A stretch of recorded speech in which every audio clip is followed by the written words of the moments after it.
Maagang naghihintay ng masasakyan sa Philcoa ang tower crane operator na si Errol na papasok sa kanyang trabaho sa Makati City. Dala-dala niya ang ilang damit dahil stay-in siya sa kanyang trabaho para makatipid. Para sa kanya, unang dapat tugunan ng gobyerno ang pagpapataas sa sahod ng mga manggagawa. Taasan ng sweldo. Yun lang. Baba yung mabilihin kasi sobrang mahal talaga. Paano diskarte pag ginagawa niyo? Titipid na lang po. Ganyan din ang pananaw ng security guard na si Pablo. Kung minsan kinakapos daw talaga ang kita kahit anong paghihigpit ng sinturon. Una-una, ma-increase yung sahod ng manggagawa. Sa kapos na sa taas ng bilihin, hindi kasi yung kinikita. Magising ka ng madaling araw, mamasahe ka pa ng malaking halaga, di ba? Wala na natira sa sahod mo. Tugma ang mga hinaing na yan sa naging resulta ng tugon ng masa survey ng Okta Research na isinagawa noong 4th quarter ng 2025.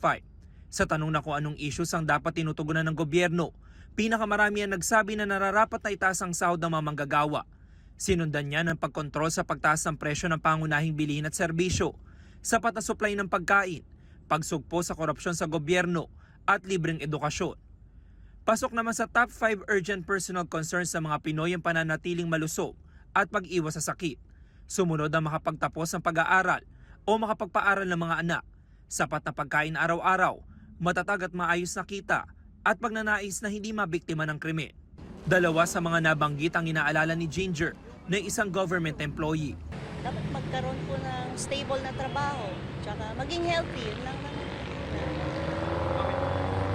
Kasi syempre, sa panahon ngayon, lalo laging may virus yung may mga sakit na naman na kumakalat, so dapat maging healthy lang po talaga.